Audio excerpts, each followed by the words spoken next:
Assalamualaikum warahmatullahi wabarakatuh, Bu. Kami dari Universitas Muhammad Nasir, Bu. Tujuan kami di sini untuk mewawancarai Ibu perihal tentang aplikasi MPP digital. Sebelumnya Ibu boleh perkenalkan diri dulu. Ibu, Iya. iya Bu, Ibu. Kalau di sini kan semua udah jabatan fungsional ya.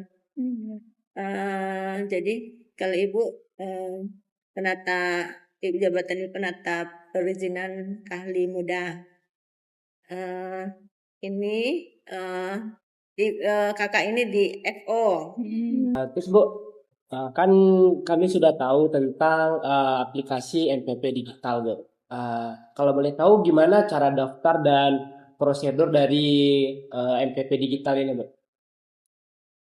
Kalau MPP digital kan untuk semua pegawai nakes dan namet ya. Nah, tenaga kesehatan dan tenaga medis itu bisa masuk lewat website MPPD nasional. Masuk daftar dulu baru upload. Ngisi data. Langsung diisi data, terus Enggak dah, masukin aja. Udah diupload semua. Upload nggak ada ya? Data diri, data kerja, Iya, data ID-nya diisi di Berarti satu sehat identitas dulu. gitu ya? Identitas semua ya. Di Di satu sehat dulu, nanti di MPPD-nya narik datanya dari satu sehat. sebelum aplikasi ini apakah ada aplikasi lainnya, Bu? Untuk ini, untuk Iya. surat izin praktek. Kalau MPPD kan untuk surat izin praktek semua ya. Dulu sebelum MPPD pakai si cantik, Si cantik Cantik. cloud. Berarti Tahu? sekarang nggak dipakai lagi, Bu? Enggak, si cantik untuk yang lain. Tapi untuk izin praktek udah ke MPPD semua. Menurut Ibu lebih fleksibel atau lebih mudah menggunakan dari MPP digital ini atau secantik ini, Bu? Sebenarnya sama aja. Sama. Sama aja. Apa saja fungsi-fungsi utama dari sistem ini, Bu? Dari MPPD kita. Fungsi-fungsi utama. Ya, cuma untuk penerbitan SIP, surat izin praktek aja. Umumnya untuk praktek aja. Terus Ibu, jenis layanan apa saja yang diberikan kepada masyarakat melalui ini? Oh, berarti SIP tadi. Iya, SIP itu kan macam-macam. Iya, ada dokter, ada dokter spesialis, ada apoteker, macam-macam kan yang di tenaga kesehatan aja ada macam-macam. Nah, itu lewat SIP-nya lewat MPPD. Jadi kalau kendalanya itu ada nggak? Kendala pengguna. Kendala kalau sekarang ini kan ada masih baru ya. Masih ada maintenance, kadang-kadang pemohon juga ini apa namanya belum ngerti gitu kan. Umumnya itu aja karena dia masih baru. Jadi kalau sistem ini sangat membantu ya Bu dalam Pengajuan izin nasibnya ya insya Allah ya. sangat membantu. Bu. Kalau boleh tahu, Bu, selain dari MPP digital ini apakah ada aplikasi lainnya, Bu? Atau web gitu. Atau web, Bu, gitu? Untuk apa? Bukan untuk pelayanan di sini, Bu. Pelayanan semua izin atau yang untuk nakes ini aja? Untuk izin semua, Bu. Semua izin macam-macam. Ada OSS kan? OSS. Kalau OSS itu untuk izin-izin berbasis resiko. Basis risiko. Misalnya kayak izin apa ya? Izin usaha, izin klinik. Bagaimana sistem ini membantu dalam pekerjaan dan dalam pelayanan publiknya, Bu?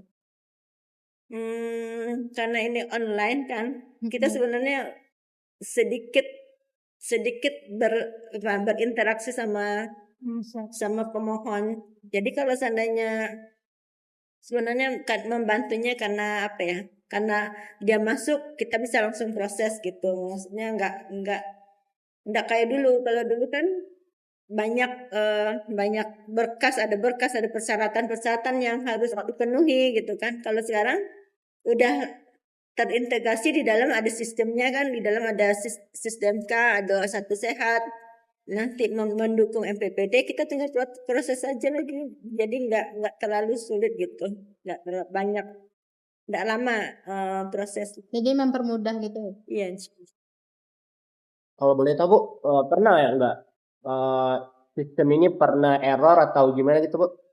Nah, Pernah karena nggak? kalau ya bukan error sih sebenarnya, mungkin karena dia maintenance mungkin.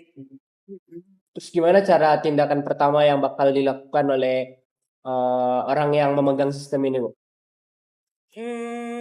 Biasanya kita kalau karena ini apa namanya aplikasi dari pusat ya, Iya. jadi kita biasanya cuma menunggu. Cuma kalau misalnya ada yang apa ya, ada yang harus cepat gitu, biasanya kita koordinasi sama DKK dulu, bisa apa nggak diterbitkan secara manual gitu.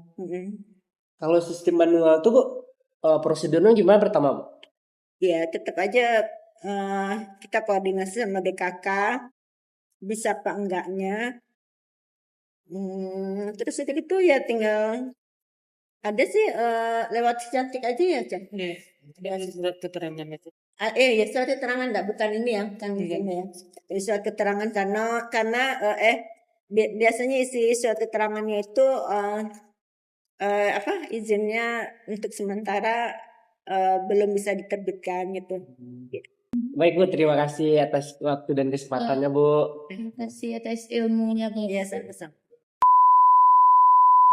Assalamualaikum warahmatullahi wabarakatuh. Perkenalkan, nama saya Muhammad Ilfal Hakim. Nah, pada kesempatan kali ini saya bakal menjelaskan hasil wawancara saya di Mall Pelayanan Publik mengenai MPP digital. Nah, di Mall Pelayanan Publik yang ada di Kota Bukit Tinggi sangat berintegritas karena melayani berbagai jenis pelayanan publik dalam satu tempat, sehingga masyarakat tidak perlu datang ke banyak kantor untuk mengurus berbagai jenis keperluan administrasi. Nah, seiring perkembangan teknologi, pelayanan publik juga mulai bertransformasi secara digital. Inilah yang kemudian melahirkan konsep MPP digital. Melalui MPP digital, masyarakat dapat mengakses berbagai jenis layanan publik secara lebih mudah melalui perangkat digital. Seperti smartphone, tanpa harus selalu datang langsung ke kantor pelayanan tersebut. Di Kota Bukit Tinggi, penerapan MPP digital menjadi salah satu bentuk upaya pemerintah dalam meningkatkan kualitas pelayanan publik. Hal ini sejalan dengan perkembangan masyarakat yang membutuhkan pelayanan publik yang lebih cepat, mudah, transparan, dan efisien. Selain itu, MPP digital juga bertujuan untuk meningkatkan efisiensi pelayanan. Dengan sistem digital, proses pengajuan dan pengelolaan data dapat dilakukan dengan lebih cepat dan terstruktur. Nah, fungsi MPP digital adalah sebagai sarana untuk mengintegritas berbagai pelayanan publik dalam satu sistem. Nah, jadi masyarakat dapat mengakses beberapa jenis layanan melalui satu platform tanpa harus mencari berbagai sistem atau datang ke banyak-banyak kantor yang berbeda. Nah, dengan demikian, MPP digital bukan hanya berfungsi sebagai aplikasi pelayanan, tetapi juga berbagai bentuk transformasi pelayanan publik dari sistem konvensional menuju pelayanan yang lebih modern dan berbasis di teknologi. Nah, jenis layanan yang tersedia dalam MPP digital dapat berupa berbagai pelayanan yang dibutuhkan oleh masyarakat. Contohnya adalah pelayanan administrasi kependudukan, pelayanan perizinan, pelayanan kesehatan, pelayanan pajak, serta berbagai pelayanan administrasi pemerintah lainnya. Namun, jenis layanan yang dapat diakses tentunya tergantung pada layanan yang sudah terintegritas ke dalam sistem. Artinya, tidak semua layanan pemerintah secara otomatis tersedia dalam satu platform. Dengan adanya berbagai jenis pelayanan tersebut, masyarakat dapat lebih mudah menemukan pelayanan yang dibutuhkan. Masyarakat juga dapat memperoleh informasi mengenai persyaratan, prosedur dan proses pengajuan layanan secara lebih jelas. Nah, untuk cara pendaftarannya, masyarakat terlebih dahulu membuat akun pada platform MPP Digital dengan mengisi data diri dan melakukan verifikasi melalui kode OTP. Setelah itu, atau setelah berhasil login, masyarakat dapat memilih layanan yang dibutuhkan, mengisi formulir, serta mengunggah dokumen persyaratan. Setelah mengajukan dokumen persyaratan dikirim, proses pelayanan dapat dipantau secara digital tanpa harus selalu datang langsung ke kantor pelayanan tersebut. Dari hasil wawancara, saya menganalisa bahwasanya MPP Digital ini memiliki banyak tantangan. Tantangan pertama adalah kesenjangan digital. Tidak semua masyarakat memiliki kemampuan yang sama dalam menggunakan teknologi. Masyarakat yang lebih tua kurang terbiasa menggunakan smartphone, mungkin bakal mengalami kesulitan dalam mendaftarkan dirinya dan mengakses layanan tersebut. Tantangan kedua adalah kualitas dari jaringan internet dan sistem. Jika terjadi gangguan jaringan atau sistem mengalami error, maka masyarakat bakal kesulitan dalam mengakses layanan tersebut. Jadi menurut saya, tantangan terbesar dari MPP Digital ini bukan hanya tentang teknologi, tetapi juga bagaimana memastikan agar seluruh masyarakat dapat menggunakan sistem tersebut. Jangan sampai digitalisasi pelayanan justru membuat sebagian masyarakat tidak menguasai teknologi, maka menjadi semakin sulit untuk mendapatkan pelayanan. Jadi, kesimpulan dan closing statement dari saya mengenai MPP Digital ini adalah, menurut pendapat saya, MPP Digital merupakan langkah yang sangat baik dalam mewujudkan pelayanan publik yang sangat modern. Namun, digitalisasi pelayanan harus tetap memperhatikan prinsip inklusivitas. Artinya adalah pelayanan digital harus dapat diakses oleh seluruh masyarakat.